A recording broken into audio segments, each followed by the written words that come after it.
The Kara organization, the supposed god-slaying organization, because they seem to be after these curse marks, or at the very least they seem to be gathering intel on curse marks that derive from slaying gods. What is the Kara organization's role going to look like in the Boruto series? We are still in the early stages, so today I'm going to be making some speculations, going to be talking about some of my predictions and the connection that these characters have to other characters we already have established in the story, like Sasuke, like Orochimaru, like Boruto, like Naruto. What's going to happen with some of these characters as the Kara organization make their move? Now, for starters, I don't believe the Kara organization is going to be relevant for one arc and then they're going to suddenly become obsolete. They're not a bunch of write-offs, right? They're not like Corpse Clone Shojiji who could eat your brain, but ultimately he was just straight up trash. He got taken out by a bunch of kids. I'm going to have to take a guess and assume that every single member of the Kara organization is S rank. And when we talk about S rank, guys, that encompasses many different levels of shinobi in the upper echelon. These are people who've established a base of Jonin Kage level techniques, and you hire a bunch of these dudes to perform a task like killing a Hokage, and for some reason they're able to do it, right? So these are all highly skilled shinobi. They're not a bunch of losers that are going to be taken out all in one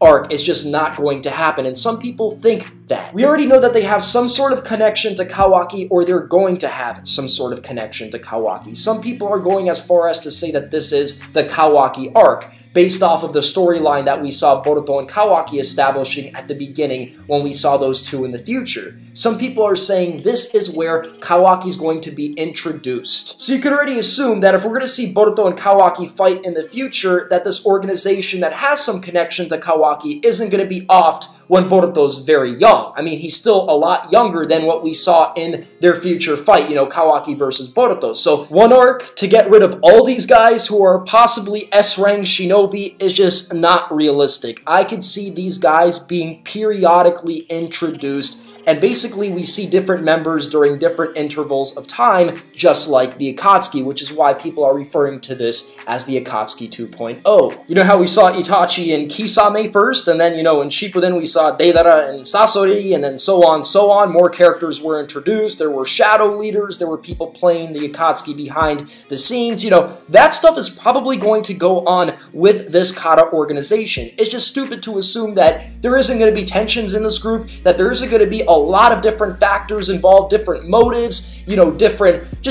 things happening all at the same time. So for us to get rid of all these members in one arc, again, very unrealistic, guys. I just don't see that happening. We can assume there's at least 6 members in this organization, and they're probably going to work in pairs. They're probably going to appear sporadically, and their leader goes by the name Jigen. Now, we know that this is the leader because he's the one who called on the meeting where everyone else came. Now, one very interesting thing about the leader is that his name means compassionate eye of Buddha.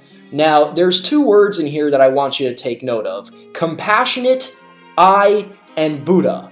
Alright, that's actually 3 words, right? But on one hand, you've got compassionate being thrown in there. So, seemingly this dude probably really thinks he's a good guy. He really believes in what he's doing. He feels righteous. I don't really see why else he'd go by the name of Jigen, being this compassionate individual. You're only compassionate if you believe yourself to be a good person. Otherwise, why be compassionate? On the other hand, you've got the word I. Now, I could be meant literally or it could be meant symbolically, right? You could say, oh, you know, he's like the eye. He oversees everything. Or it could literally mean I. You know, I know some of you guys are getting excited hearing the word I, but if I had to take an honest guess, it probably has something to do with a world plan or a world view that this organization's going to follow. Maybe each individual member has their own motives, but at the end of the day, they all try to get one goal accomplished, kind of like the Akatsuki, you know, retrieving the different Jinchurikis to get power. From the recent spoilers I've read from chapter 16 and how there's these crash sites and these vessels and how this organization talks in this coded language,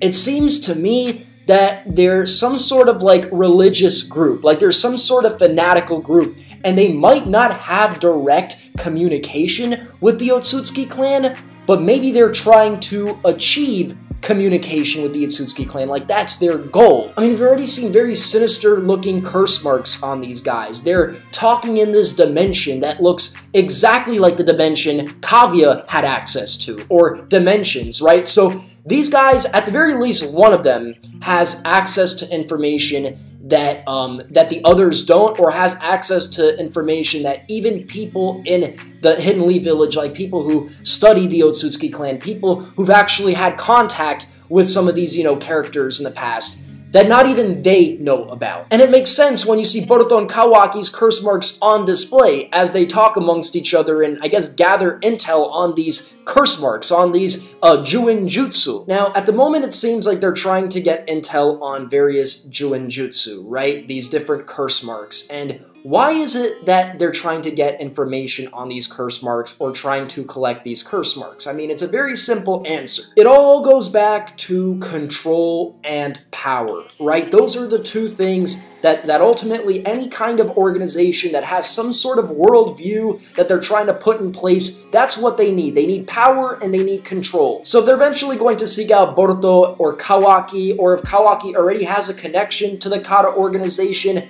I don't think they're just going to stop there. I think they're going to go further than that. And in the recent chapter spoilers that I read, apparently there's already a shell, or already a vessel that landed that, ironically, Konohamaru himself was the first one to see, and he lost connection to everyone else while he was looking at it. Now keep in mind, I didn't read the chapter yet. I almost regret looking at some of these spoilers, but it seems to me that these guys are all over the place, looking for power, looking for a way of gaining resources. That's what I'm getting from this organization right now. So they're currently going through those stages, and here's the thing, man. And the same way that Momoshiki and Kinshiki targeted Naruto because of that Nine Tails chakra, right? They wanted to absorb everything from him. I think that they're going to want to retrieve Naruto, his power. They're going to want to retrieve Sasuke's power. They're going to want to retrieve anybody with powerful resources, or with Kekkei Genkai. They're not going to stop at just curse marks. Some of the power we've seen on display from Jigen, their leader, seems to be on the level of Naruto and Sasuke. And at some point, I think they're going to go after those two, and they're possibly going to body a couple of them. It could very well be that they end up retrieving Kawaki, they train this dude, or this guy ends up, you know, on his own whim getting super strong based off of some of the resources they acquire, and that's how they're able to body someone like Naruto. I mean, that's really the only way I could think of that, you know, some random fuck that we've never heard of before named Kawaki is able to take on a god like Naruto,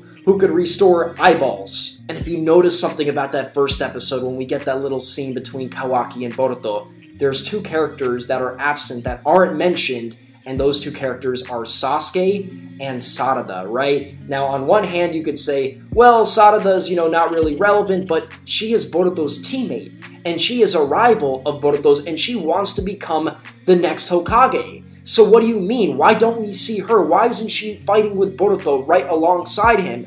And on the other hand, Sasuke is one of the people that's openly involved in investigating these dudes, whom he sees now as a threat after getting that information from Shojiji. But he's nowhere to be around, and Naruto was offed, according to Kawaki. So, yo, Naruto and Sasuke might end up dying to the Kara organization, maybe as they try and retrieve power from those two. So they're going to be after those two. But first, I think they're going to build an army and be very discreet, sending certain members at a time sporadically to retrieve resources. I don't think they're going to all attack and, you know, basically expose themselves in like one episode or one chapter, or, you know, within one time frame. I think they're going to sporadically, periodically come forth and fight different characters on our side. Now, at some point, I think Orochimaru is going to become involved, because he just so happens to always be involved and connected to any tragedy that happens in some way or another, even if it's like a random dialogue from him saying that he's been observing the situation. Now, you could always ask yourself the question, why would Naruto die when he's the star of the series? Well, I don't think they're going to kill Naruto off until Boruto develops enough popularity to where he could sustain the show without Naruto, right? And to some degree, they might always bring Naruto back in some sort of fashion, right? Well, when they kill off characters in the Naruto series, historically, they always threw some meaning behind it. They never killed characters off without any reason, right? At the very least, major characters.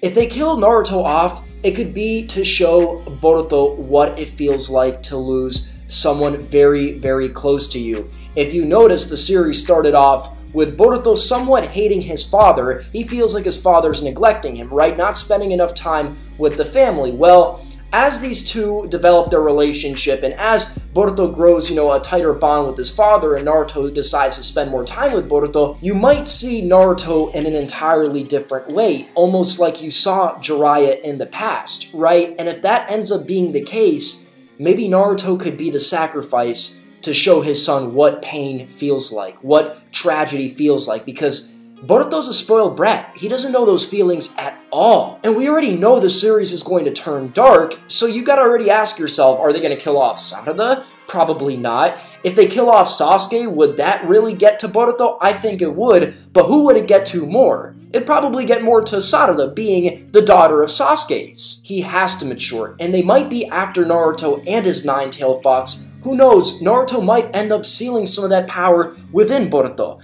And if there's one reoccurring thing we've seen in the Boruto series thus far, is that bonds are stronger than science. Shin was here talking about evolution and parental feelings are useless. The world doesn't need love, the world only needs hate, right? That's how humans grow. Well, I can't think of a better way to debunk that shit than, Naruto dying to the Kara organization and Boruto grows out of that loss, out of that tragedy, losing someone that he loves, right? Growing out of the loss of love. Because something tells me this Kara organization's deluded and they're gonna be after Naruto, constantly trying to get his power, and you can't get his power when it's in Boruto's hands. That might be something that indeed happens, because think about it. Boruto and Kawaki have the same curse marks. They're seemingly on the same level, right? Well, think about a non-ass-pull way for Boruto to eclipse Kawaki's power, being given Kurama. Kurama, who is a loving entity now, who developed such a strong connection that would disapprove of this constant theme of you don't need love, you don't need bonds, you only need evolution and power. So that could indeed be something that happens, guys. Tell me what you guys think about the Kara organization. Are we going to see them constantly throughout the entire series, or do you think that these are all a bunch of trash characters we're going to get rid of in one arc? I just don't